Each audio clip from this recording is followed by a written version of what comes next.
তাহলে সোজা করে বললে সংস্কার নাকি সংশোধন এই প্রশ্নেই আটকে আছে জুলাই আকাঙ্ক্ষা। সরকার এবং বিরোধী দল এখনো এই প্রশ্নে এক হতে পারেনি। ফলাফল 2 বছর পার হয়ে গেলেও আলোর মুখ দেখেনি জুলাই জাতীয় সনদ। এসব হচ্ছেও বড় প্রশ্ন, 2 বছর পরে এসে মানুষ জুলাই নিয়ে কতটা স্বপ্ন দেখছে, আস্থায় বা রাখছে কতটা। আমরা আলাপে যাব। আমাদের সঙ্গে এই মুহূর্তে আছেন বাংলাদেশ সুপ্রিম কোর্টের দুজন আইনজীবী, বাংলাদেশ সুপ্রিম কোর্টের সিনিয়র আইনজীবী অ্যাডভোকেট সৈয়দা আসিফা আশরাফি পাপিয়া আছেন বাংলাদেশ সুপ্রিম কোর্টের আর এক আইনজীবী ব্যারিস্টার সাজ্জাদ আলী চৌধুরী। আপনার দুজনকে স্বাগত জানাচ্ছি, অনেক ধন্যবাদ জানাচ্ছি আমাকে সময়টা দেওয়ার জন্য। অ্যাডভোকেট সৈয়দা আসিফা আশরাফি পাপিয়া, আপনার কাছ থেকে একটা মন্তব্য জেনে নিতে চাই শুরুতে। বিএনপি বহুবার বলেছে, প্রধানমন্ত্রী তারেক রহমান সমাবেশেও বলেছে, জুলাই সনদের প্রত্যেকটা লাইন অক্ষরে অক্ষরে বাস্তবায়ন করা হবে। আজকে আমরা প্রতিবেদনে চিফ হুইপের কাছ থেকে ওই বক্তব্যটা শুনলাম। এত কিছু বলা হচ্ছে সরকারের পক্ষ থেকে, বিরোধী দল কেন সেই কনফিডেন্সটা পাচ্ছে না? তারা কি ভুল বার্তা পাচ্ছে, নাকি কোনো ভুল বুঝাবুঝি আছে, নাকি অভিজ্ঞতার অভাব? কি বলবেন আসলে? আচ্ছা, তার আগে আমি জুলাই মাসের পা দিয়ে আজকে আমি বর্তমান সরকার এবং পার্লামেন্টে যারা আছেন সরকার বিরোধী দল প্রত্যেকের কাছে আমার একটা দাবি আছে। সে দাবিটা হচ্ছে 5ই জুলাই 2014 যে ভোটারবিহীন নির্বাচনটা হয়েছিল, এটাকে গণতন্ত্র হত্যা দিবস হিসেবে প্রত্যেক রাষ্ট্রীয়ভাবে প্রত্যেক বছর যাতে পালন করা হয়, এবং জুলাই আগস্টের যে অভ্যুত্থান হলো এটাকেও রাষ্ট্রীয় দিবসের মর্যাদায় দুটোকে দেওয়ার জন্য আমার অনুরোধ থাকবে। এটা গেল প্রথম ব্যাপার। দ্বিতীয় ব্যাপার হচ্ছে যে এটা রাজনৈতিক স্ট্যান্ডবাজি একটা। আপনি সংবিধান সংস্কার, সংবিধান সংশোধন, সংবিধান পরিবর্তন, সংবিধান সংযোজন, সংবিধান বিয়োজন, এগুলো তো যুগের পর যুগ ধারাবাহিকভাবে হয়ে আসে। এবং যেখানে জুলাই সনদে বারবার করে বলা হচ্ছে সরকার দলের পক্ষ থেকে, কিন্তু বিরোধীরা আস্থা ঠিকই রাখে, কিন্তু কিছু না কিছু বলতে হয়, বাজেট নিয়ে কিছু বলতে পারছে না। তারপরে ধরেন উন্নয়ন ডেভেলপমেন্টও আপনি কিছু বলতে পারছে না। সমানভাবে 15 কোটি টাকা দিবে সবাইকে, এটা দেখছে, কোনো পক্ষপাতিত্ব সরকারি দলকে দেখছে না। স্বাভাবিক কারণে এক জুলাই সনদ করে রাজনৈতিক স্ট্যান্ডবাজি ছাড়া আমার কাছে এটা অন্য কোনো কিছু মনে হচ্ছে না। আর ওনারা যদি স্ট্যান্ডবাজি না মনে করেন, তাহলে আমাকে একবারে সংস্কার সংশোধন পরিবর্তন সংযোজন বিয়োজন সংবিধানের একবারে সংজ্ঞা দিয়ে সবগুলোর পার্থক্য জামাতের আমির ডাক্তার শফিক সাহেবের কাছে অনুরোধ থাকবে একটা প্রেস কনফারেন্সের মাধ্যমে জাতিকে অবহিত করা, যে ওনারা সংস্কার কোনটাকে বলছেন, সংশোধন কোনটাকে বলছে, সংবিধান পরিবর্তন কোনটাকে বলছেন, সংযোজন কোনটা, বিয়োজন কোনটা, কোনটা বিএনপি করতে চাচ্ছে আর ওনারা কোনটা মানছেন না। এইভাবে না বলে শুধু এই সংস্কার চাচ্ছি, সংশোধন হচ্ছে না, কিন্তু এই যে জুলাই নিয়ে স্টানবাজির মোটিভটা কি? মানে কেন আসলে জুলাই নিয়ে স্টানবাজিটা হবে? কারণ সবাই তো এখানে জুলাইয়ের পক্ষে জুলাই নিয়ে শক্তি। কারোর কোনো দ্বিমত নাই, জুলাই নিয়ে কোনো পক্ষপাতিত্ব নাই। যেগুলোতে দ্বিমত আছে নোট অফ ডিসেন্টই আছে, জি, এবং এটা একটা নির্বাচিত সংসদেই সরকারি দল বিরোধী দল মিলেমিশে এটা করতে হবে। স্বাক্ষর ঠিক সেভাবে করা জি। হচ্ছে। আর অতএব এটা নিয়ে তো বিতর্কের কোনো বিষয় নেই। ঠিক আছে? আপনি যখন নির্বাচিত হওয়ার আগে আপনি যে কথাটা বলবেন, তখন আপনি সংবিধান না মানলেও চলে। কিন্তু জি। আপনি যখন নির্বাচিত হবেন, পার্লামেন্টে বসে কথা বলবেন, এটা সংবিধান পরিবর্তন না হওয়া পর্যন্ত ওই সংবিধানের আলোকেই আপনাকে কথা বলতে হবে। ওই সংবিধানের আলোকেই আপনাকে রাষ্ট্র এবং পার্লামেন্ট চালাতে হবে। এর বাইরে আপনি মন গড়া কিছু করতে পারবেন না। একদম। আমি আরো কিছু তথ্য একটু জানার চেষ্টা করি। ব্যারিস্টার সাজ্জাদ আলী চৌধুরী, আপনাকে আমন্ত্রণ জানাচ্ছি। এবং আপনারা দুজনেই তো আইনজীবী, এবং সাধারণ মানুষ যেভাবে সংবিধানটা পড়ে জানে, আপনারা তার চাইতে কিছুটা হলেও বেশি জানেন, কারণ এগুলো নিয়ে আপনারা কাজ করেন, এগুলো নিয়ে বিভিন্ন সময় কথাও বলতে হয় আপনাদের। সেই জায়গা থেকে ব্যারিস্টার সাজ্জাদ আলী চৌধুরী একটু বলবেন, মানে আজকেও চিফ হুইপ এই কথাটা বললেন যে বিরোধী দলের মধ্যে অনেক চৌকস প্রজ্ঞাবান নেতা আছেন, অনেক ভালো কথা বলতে পারে এরকমও আছেন, কিন্তু মুশকিল হচ্ছে একজন বাদে তাদের আর কারোরই পার্লামেন্টে বসার কোনো অভিজ্ঞতা নেই। জুলাই নিয়ে অনাস্থাটা কি অনভিজ্ঞতার কোনো ফল দেখেন কিনা আপনি? ধন্যবাদ।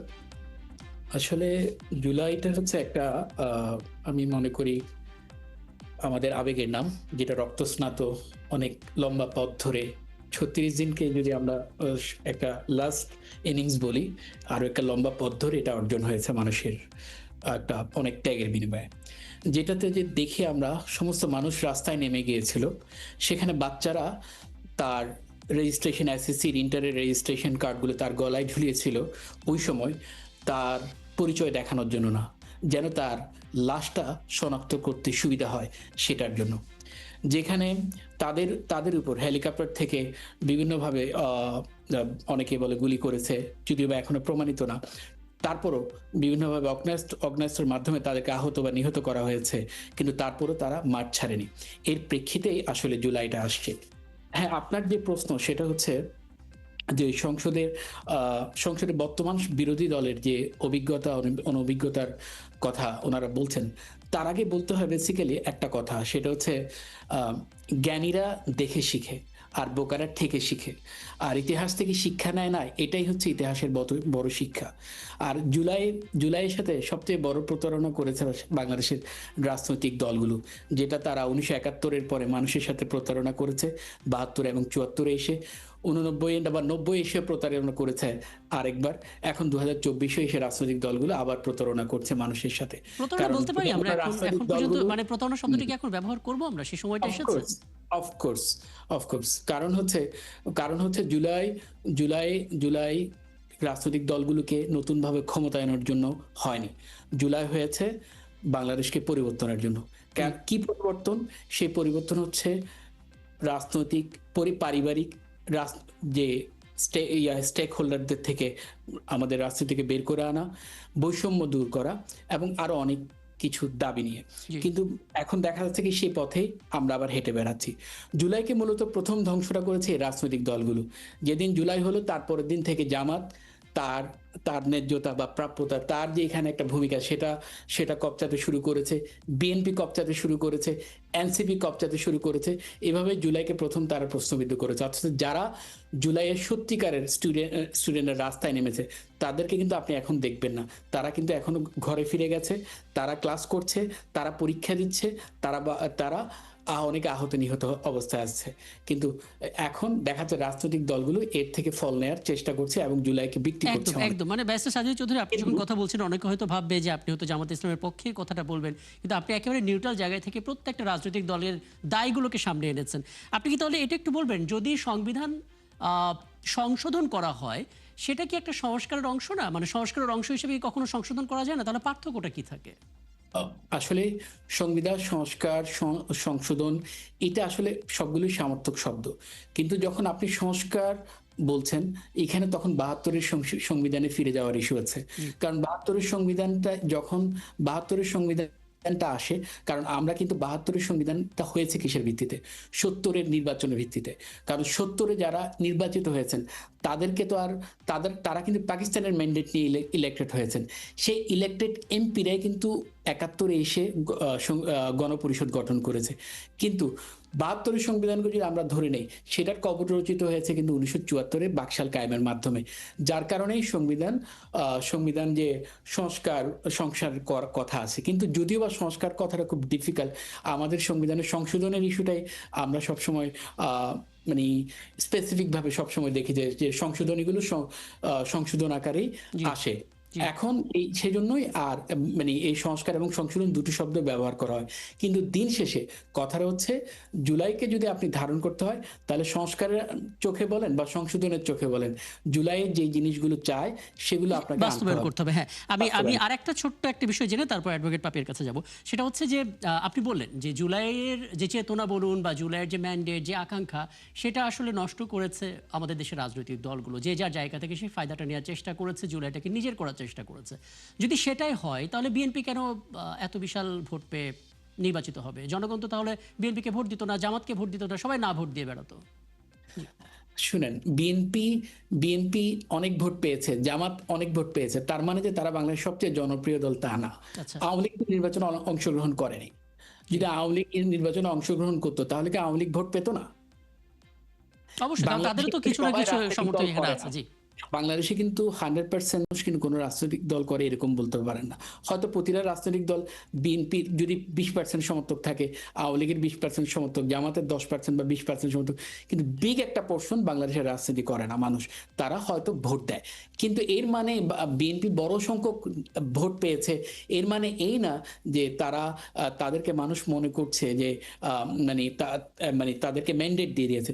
তাদেরকে ম্যান্ডেট দিয়েছে এটা যদি আপনি দেখতে চান তাহলে আপনি দেখতে হবে সবচেয়ে বেশি ভোট তো পড়েছে জুলাই সনদে হা ভোটের পক্ষে। আমি যদি ভুল না বলে থাকি তাহলে মনে হয় 73% বা আচ্ছা, তার মানে 74%। আমরা এভাবে বলতে পারি যে জনগণ আসলে হা ভোটের পক্ষেই থেকেছে এবং হ্যাঁ। সেই হা ভোটটা যে বাস্তবায়ন হবে তার জন্য বিএনপির উপরেই আস্থা রেখেছে, যে কারণে আস্থা বিএনপি রেখেছে, জিতে এসেছে। হ্যাঁ। আচ্ছা, আমি বিএনপির এখান উপর থেকে আস্থা রেখেছে। হ্যাঁ, আমি একটু এবার অ্যাডভোকেট বিএনপি ফেল করেছে তার কথা দিয়ে কথা রাখতে। সেটা আমি একটু ব্যাখ্যাটা জানার চেষ্টা করি। অ্যাডভোকেট পাপি, আপনি শুনলেন অনেকগুলো বিষয় আসলে আপনার কাছে আনার চেষ্টা করলাম। একটা জায়গায় একটু বেশি কানে লাগছে, সেই জায়গার ব্যাখ্যাটা যদি আপনি দেন। জুলাইয়ের যেই আকাঙ্ক্ষা ছিল সেটা আপনারা বড় বড় রাজনৈতিক দলগুলো আসলে নিজেরা ফায়দা নিতে গিয়ে আসলে নষ্ট করেছেন। এখনই প্রতারণা শব্দটা চলে এসেছে, যদি কোনো ব্যাখ্যা পাওয়া যায় আপনার কাছ থেকে। জি। এখানে হচ্ছে কি, প্রতারণা শব্দটা ব্যবহার করছে সর্বোচ্চ জামাত ইসলাম, এবং এই প্রতারণা শব্দটা ব্যবহার করে জনগণকে আরেকটা ধোঁকা, প্রতারণা এবং অন্ধকারের ভিতরে ফেলে দেওয়ার প্রচেষ্টায় লিপ্ত রয়েছেন সংসদের বিরোধী দল। এখন আপনি দেখেন, এই যে সংস্কার, সংশোধন, পরিবর্তন, আমার এখানে, আমি যেহেতু আইনজীবী, আমার সহায়ক যেহেতু আইনজীবী, যার করে এখানে এই যে সংস্কার, সংশোধন, পরিবর্তন, সংযোজন, বিয়োজন, ওপর আমি কিন্তু একমত পোষণ করলাম। জি। আপনি এটা অন্য কোনো বক্তার সাথে যাবেন, তারা বলবে না সংস্কার করতে হবে, পরিবর্তন মানি না, পরিবর্তন সংস্কার এক না, সংশোধন বুঝি না, সংযোজন বুঝি না, আপনারা বিয়োজন আসলে বুঝি না। টার্মগুলো জানেন বলে আসলে এক করতে হতে পারলেন। জি। হ্যাঁ, এখন আর্টিকেল, আপনার যে আর্টিকেলটা পরিবর্তন করবেন, জি। সংবিধানের যে অনুচ্ছেদটা সরকারকে, দলকে আপনার হচ্ছে স্বৈরাচার বানাচ্ছে, সেইখানে পরিবর্তন করার একমত হয়েছেন। যেমন 2 টার্মের বেশি প্রধানমন্ত্রী এক ব্যক্তি থাকতে পারবে না। এখানে সবাই মনে করছিল বিএনপি হচ্ছে মানবে না, সর্বোচ্চ জায়গায় কিন্তু বিএনপি ছাড় দিয়েছে। তারপরে আপনার এই যে এখানে জুলাইয়ের যে অভ্যুত্থান, এটা শেখ হাসিনার স্বৈরাচারী, স্বৈরতান্ত্রিক আচরণের বিরুদ্ধে, একটি ফ্যাসিবাদী আচরণের বিরুদ্ধে সর্বস্তরের জনতার একটা ঐক্যবদ্ধ প্রচেষ্টার ফল হচ্ছে সে তার লেজ গুটিয়ে তার সহযোগীদের নিয়ে পার্শ্ববর্তী রাষ্ট্রে পলায়ন করেছে। এটা হচ্ছে মুদ্রা কথা। জি। এইখানে কিন্তু এজেন্ডা ভিত্তিক ভাবে কোনো আন্দোলন কিন্তু হয় নাই। আর এজেন্ডা ধরতে গেলে আপনার কোটা আন্দোলন ধরতে হবে, নিরাপদ সড়ক আন্দোলন ধরতে হবে।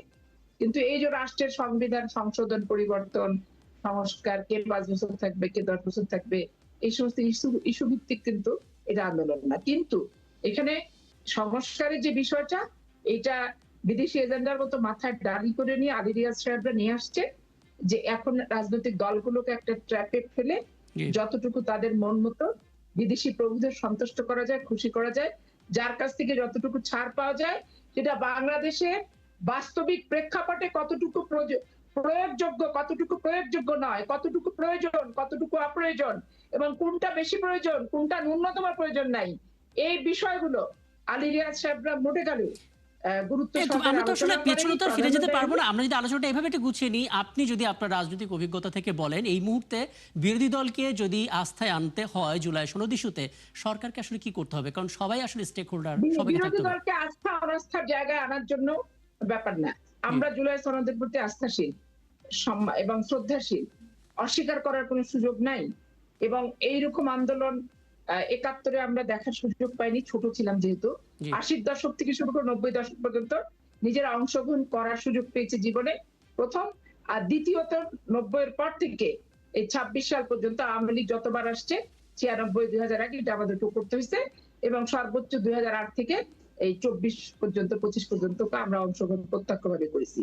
এটা আমাদের জীবনের একটা, আমার জীবনের একটা চরম প্রাপ্তির ফল, যে আমি ৮০ দশকে একটা প্রাপ্তি ছিল, এর সাথে বিদায়। জি। আর এখানেও আমার একটা প্রাপ্তি, আমি আমার জীবদ্দশা পেয়ে গেলাম, যে হাসিনাকে বিদায়। একদম, এবং এই আপনার কথা দুটাই স্পষ্ট, আসলে আসলে একটু বিরোধী পূর্ণতা দলকে ছিল। আস্থায় আনার কিছু নেই, জুলাই সনদের উপর আস্থাশীল থাকতে হবে। আমার এখানে হ্যাঁ, জুলাই সনদ নিয়ে কথা, বিরোধী দলকে কোথায় চাল, ডাল, গম, ওই যে ঘুরে বেড়াচ্ছে মন্ত্রী মহোদয়ের সাথে, বেবি ট্যাক্সি, সিএনজি, এলাকার উন্নয়ন, খাল বিল, ওরা না তো এগুলোতে সন্তুষ্ট। কিন্তু এগুলো সন্তুষ্ট অসন্তুষ্টের ব্যাপার না। আমার কথা হচ্ছে যে ভবিষ্যতে কোন সরকারি এবং বিরোধী দলও যাতে অহেতুক উল্টাপাল্টা চিৎকার চেঁচামেচি করে গণতন্ত্রকে নস্যাৎ করতে না পারে, জি। সেটারও রক্ষা কবচ থাকতে হবে। সরকারি দল যাতে স্বৈরাচার হতে না পারে, সেইটারও রক্ষা কবচ থাকতে আচ্ছা, হবে। আমি তাহলে গণতান্ত্রিক হ্যাঁ, শাসন ব্যবস্থা আপনার বক্তব্য সুশাসন একেবারে বলতে যেটা স্পষ্ট। আমার বোঝায়, হাতে আর এটা 1 মিনিট নিশ্চিত সময় করতে আছে, হবে। 1 মিনিট সময় আছে ব্যারিস্টার সাজেদী চৌধুরী।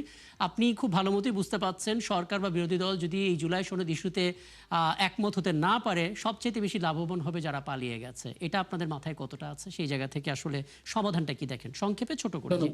ধন্যবাদ। জুলাই মানে কি? জুলাই মানে যদি আমরা বুঝতে চাই তাহলে জাতিসংঘের যে রিপোর্ট জাতিসংঘের যে রিপোর্ট দিয়েছে সেটার আলোকে মোট নিহতের সংখ্যা হচ্ছে প্রায় ১৪০০।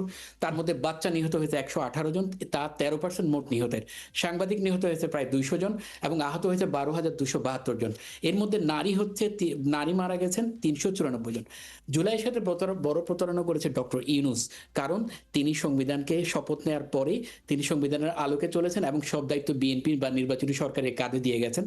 কিন্তু তিনি চাইলে ৩ মাসের মধ্যেও না ১৮ মাস না ৩ মাসের মধ্যেই এই সব সংস্কারগুলো করে রেখে যেতে পারতেন এবং এই যে পরবর্তী দলের কাছে রেখে যাওয়ার পরে তারাই আবার নতুন করে প্রতারণা শুরু করেছে এবং তারা করছে না এটা বলে, অথচ তারা কলমের ভোটের কালি শুকানোর আগে কিন্তু তাদের দেয়া ম্যান্ডেট বিভিন্ন কার্ডগুলো, ফ্যামিলি কার্ড বলেন, এই কার্ডগুলো বলেন, সেগুলো হ্যাঁ, কিন্তু ব্যারিস্টার সাজিদ চৌধুরী, আমার সত্যি খুবই খারাপ লাগছে, আমার হাতে ১ মিনিটও সময় নেই।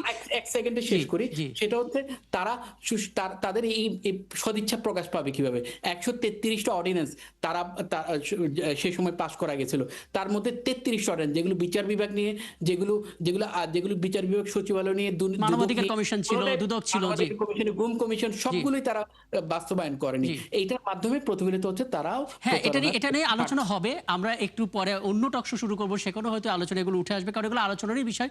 অনেক ধন্যবাদ আপনার দুজনকে আমাকে সময়টা দেওয়ার জন্য। ছিলেন আমাদের সঙ্গে যুদন অতিথি, ছিলেন বাংলাদেশ সুপ্রিম কোর্টের সিনিয়র আইনজীবী অ্যাডভোকেট সৈয়দা আসিফা আশরাফি পাপিয়া, এবং একই সঙ্গে ছিলেন বাংলাদেশ সুপ্রিম কোর্টের আরেক আইনজীবী ব্যারিস্টার সাজ্জাদ আলী চৌধুরী। এবং এই ছিল আজকের সংবাদযোগে। আগামীকাল ঠিক রাত ১০টায় দেখা হবে নতুন কোনো বিষয় এবং তার বিস্তারিত নিয়ে। থাকুন একাত্তরের সাথে।